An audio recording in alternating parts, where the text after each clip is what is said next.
देखो प्यारे बच्चों, इसके पहले जो है हम वास्तविक संख्याओं के बारे में आपको हम बताए थे, कुछ परिभाषाएं भी बताया गया था। अब उसी क्रम में जो आगे आज है वह आपको पढ़ाना है यूक्लिड विभाजन प्रमेयिका। यूक्लिड विभाजन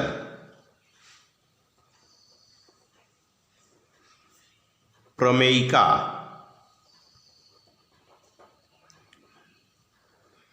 ये पहला पॉइंट है, यूक्लिड विभाजन प्रमेयिका यानी क्या है, इसके बारे में आपको हम बताएंगे। यूक्लिड विभाजन प्रमेयिका का प्रतिपादन जो है यूक्लिड प्रथम ने किया था। ये यूनान का गणितज्ञ था, इसी ने जो है इसका आविष्कार किया था, यूक्लिड विभाजन प्रमेयिका का प्रतिपादन किया था। यूक्लिड विभाजन प्रमेयिका का मतलब होता है ये धनात्मक पूर्णांकों की एक जो है लंबी विभाजन प्रक्रिया की पुनः अभिव्यक्ति होती है। माने यूक्लिड विभाजन प्रमेयिका जो है, यूक्लिड विभाजन प्रमेयिका धनात्मक पूर्णांकों की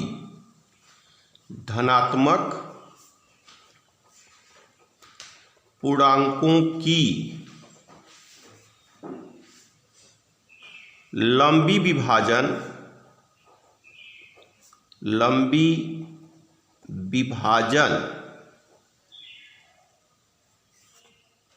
प्रक्रिया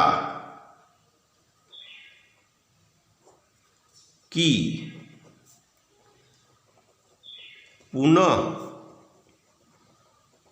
अभिव्यक्ति होती है।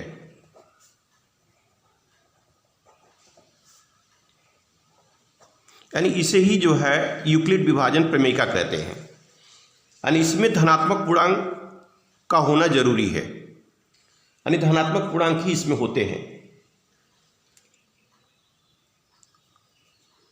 एक माना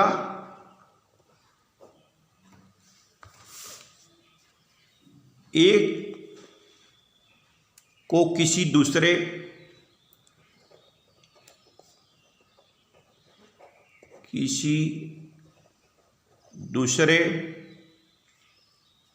धनात्मक पूर्णांक b से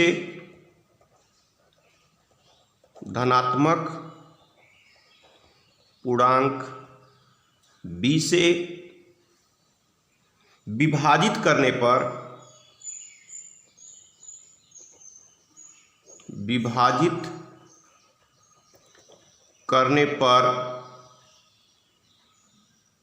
भागफल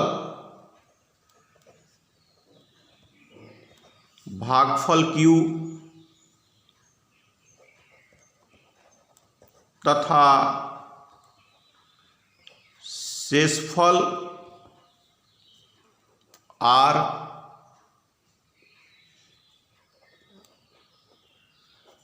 प्राप्त होता है। माने इसमें ए को किसी दूसरे धनात्मक पूर्णांक अगर b से हम विभाजित कर लेते हैं तो विभाजित करने के बाद भागफल मान लीजिए q आता है और शेषफल जो है r प्राप्त होता है। तो यहाँ जो है आप ये देखेंगे कि जो r है, r का मान या तो शून्य प्राप्त होता है या r का मान जो है b से छोटा होता है।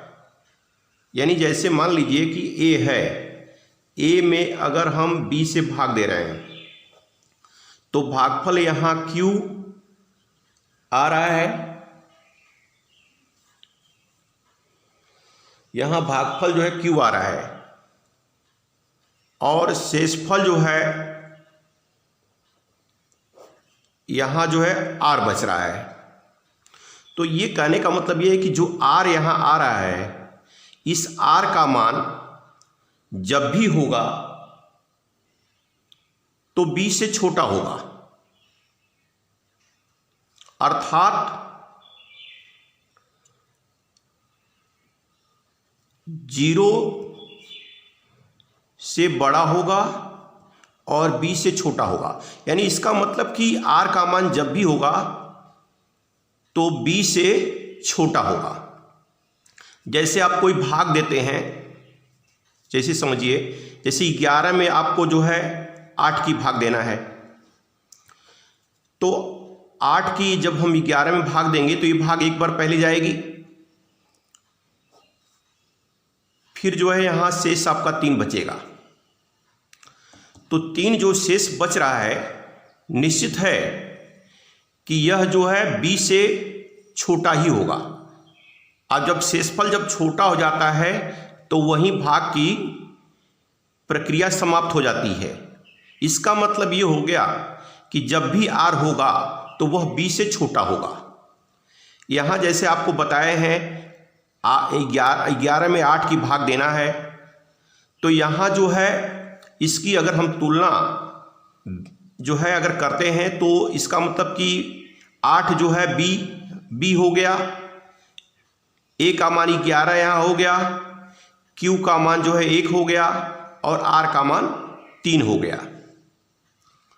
तो इसका मतलब ये हो गया कि r का मान जो है जब भी होगा तो 0 से बड़ा होगा, चाहे 0 के बराबर होगा या b से छोटा होगा। और यही जो लिखा गया है, ये भाग जो लिखा गया है, यही जो है यूक्लिड विभाजन प्रमेयिका कहलाती है। और आप ये पहले से भी जानते हैं, ये है भाज्य बराबर भाजक गुणे भागफल धन शेषफल, ये सूत्र है। यानी इसका मतलब ये हो गया कि a बराबर b q अब प्लस r, यही जो है ये ही यूक्लिड विभाजन प्रमेयिका है। a बराबर बी क्यू प्लस r, यानी इसको जो है हम विभाजन प्रमेयिका कहते हैं इसी को। इसके लिए हम जो है आपको एग्जाम्पल से बता रहे हैं आपको कि कैसे मतलब इसको करते हैं। एग्जाम्पल क्या है इसका,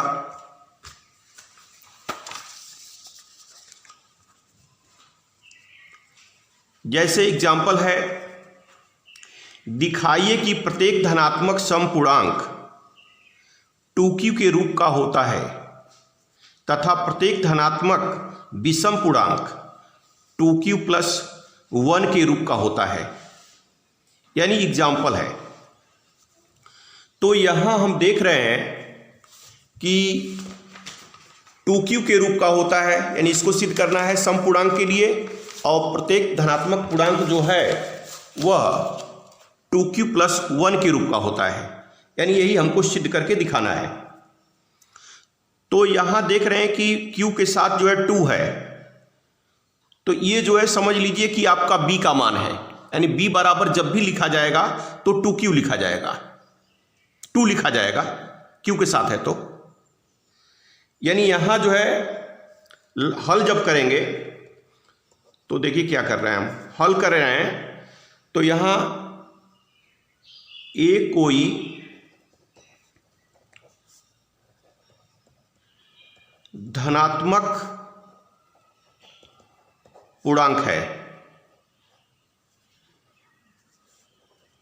तथा b बराबर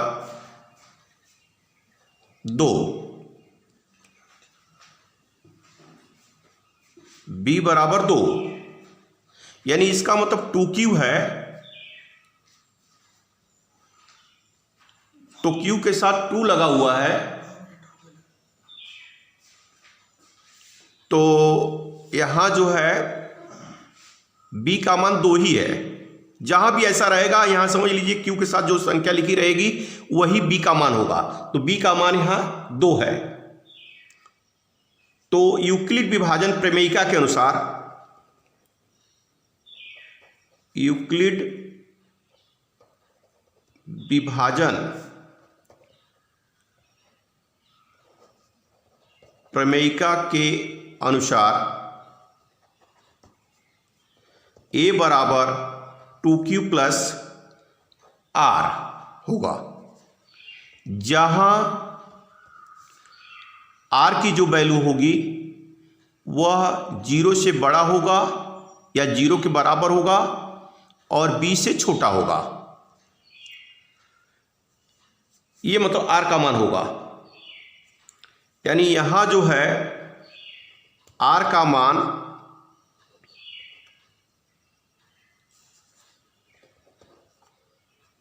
अतः r बराबर 0 या r बराबर 1 होगा। इसलिए होगा कि इसके 0 और b के बीच में होगा, तो 0 और b के बीच में होगा तो b का मान तो 2 ही है, इसका मतलब या तो 0 होगा या तो फिर 1 होगा। चूंकि r एक पूर्णांक है इसलिए r बराबर 0 रखेंगे, r बराबर 0 रखेंगे तो a हो जाएगा, a बराबर 2q प्लस r है तो r के जगह पर हम 0 रख देंगे तो ये हो जाएगा 0, यानी a बराबर जो है 2q हो जाएगा। इसी प्रकार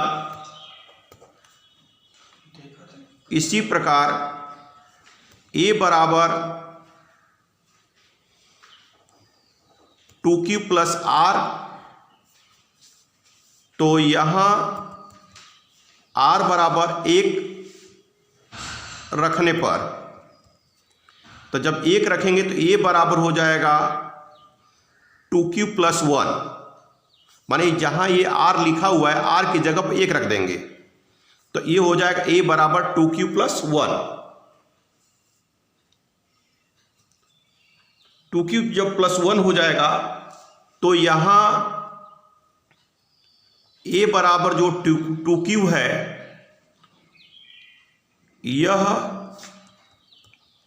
समपूर्णांक होगा, और a बराबर 2q प्लस 1 विषम पूर्णांक होगा। मान इस तरह से हम जो है इसको सिद्ध कर सकते हैं। तो मेरे प्यारे बच्चों, इसमें जो है जो ये एग्जाम्पल दिया गया है इसमें आपको यही ध्यान देना है कि जैसे q के साथ जो संख्या रहेगी वही b का मान होगा, और वही b का मान होगा, और यूक्लिड विभाजन जो प्रमेयिका है वो आपको बताया गया कि a बराबर 2q प्लस r यहाँ लिखना होगा सूत्र के अनुसार प्रमेयिका से, क्योंकि यूक्लिड विभाजन प्रमेयिका तो यही है कि a बराबर bq प्लस r, तो उसी सूत्र पर जो है यूक्लिड विभाजन प्रमेयिका के अनुसार आप जो है a बराबर 2q प्लस r लिखेंगे, और इस r का जो मान है वह 0 या 0 से बड़ा और b से छोटा होगा। तो चूंकि यहाँ b का मान 2 है तो निश्चित है कि पहला मान 0 होगा r का और दूसरा मान 1 होगा, यानी 0 1 होगा। तो ये जो a बराबर 2q प्लस r है उसमें r की जगह पर पहले 0 रखा गया है तो a बराबर 2q हो गया, और इसी प्रकार a बराबर 2q प्लस r है दूसरे में तो r की जगह पर 1 रखा गया है तो a बराबर 2q प्लस 1 हो गया है, 1 हो गया है। तो इससे ये सिद्ध हो रहा है कि a बराबर जो 2q है ये समपूर्णांक है और a बराबर 2q प्लस 1 जो है विषम पूर्णांक है। और इसी प्रकार दूसरा जो है एग्जाम्पल है आपके सामने, इसको भी थोड़ा सा आप देखेंगे कि इसका हल, पहले हम प्रश्न पढ़ देते हैं। दिखाइए कि कोई भी धनात्मक विषम पूर्णांक 4q + 1 या 4q + 3 के रूप का होता है जहां q कोई पूर्णांक है। q कोई पूर्णांक है। तो यहां लिखे कि माना a कोई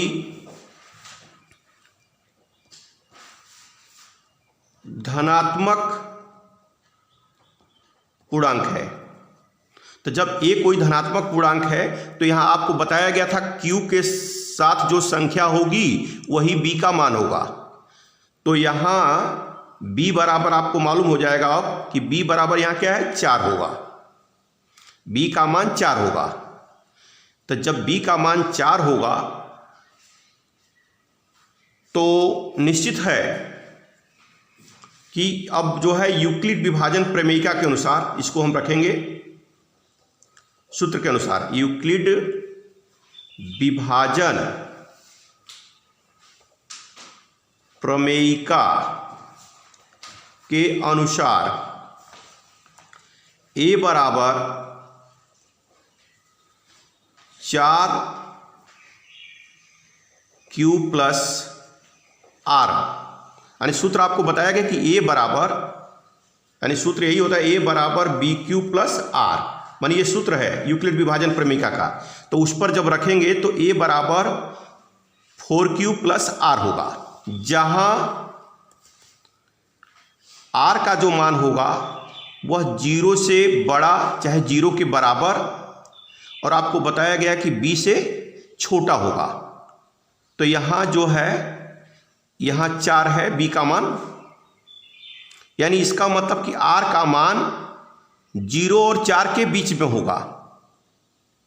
तो पहला मान जो है इसका 0 कर लेते हैं, दूसरा 1 भी हो जाएगा, 2 हो जाएगा और 3 होगा। इसका मतलब कि r का जो मान है वह 0, 1, 2, 3 यही होगा, क्योंकि 4 से कम होगा, 4 से कम 3 हो गया, तो 0, 1, 2, 3 होगा।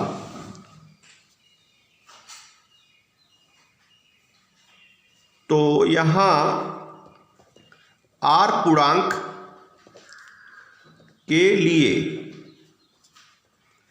पहले हम 0 रखेंगे। तो a बराबर 4q + r है, तो r का मान 0 रखेंगे तो ये हो जाएगा 4q + 0 यानी 4q, a बराबर 4q। फिर दोबारा जो है दूसरा जो मान है a बराबर 4q + r, यहाँ r का मान हम 1 रखेंगे, तब ये हो जाएगा 4q + r की जगह पे 1 रख देंगे तो 4q + 1 हो जाएगा, 1 हो जाएगा। यानी इसका मतलब कि a बराबर 4q + 1 हो गया। पुनः a बराबर 4q + r लिखेंगे तो यहाँ r का मान हम 2 रखेंगे। जब 2 रखेंगे तो a बराबर 4q + 2 हो जाएगा। और इसी प्रकार a बराबर 4q + r है तो यहाँ r का मान हम 3 रखेंगे तो a बराबर 4q + 3 हो जाएगा। तो यहाँ निष्कर्ष यही निकल रहा है कि यहाँ 4q + 1 और 4q + 3 यानी ये विषम पूर्णांक है, ये विषम पूर्णांक हैं। और 4q + 2 और 4q ये जो है सम पूर्णांक के अंतर्गत है। चूंकि सम पूर्णांक पूछा नहीं गया है, विषम पूर्णांक पूछा जा रहा है, तो केवल विषम पूर्णांक को हम दर्शा देंगे। तो हमारे समझ में ये आ रहा है कि आप लोगों को हमारी बात समझ में आ गई होगी। और हम जो है आपको समझाने का पूरा प्रयास किए हैं। आप अगर हमारी बात ध्यान दिए होंगे तो समझ में आ गया होगा आपको, और आपको पता ही होगा कि हम जो है मुखैया स्मारक इंटर कॉलेज रानीपुर से सुनील मौर्य आपसे जो है आपको पढ़ा रहे हैं, बात कर रहे हैं आपसे। तो ये जो आपको बताया गया है इसको आप थोड़ा सा ध्यान देंगे, और इस पर जो है आप आधारित जो प्रश्न है आपको जो है इसी के साथ जो है हम उसको भेज देंगे, आप उसको हल करिएगा। धन्यवाद।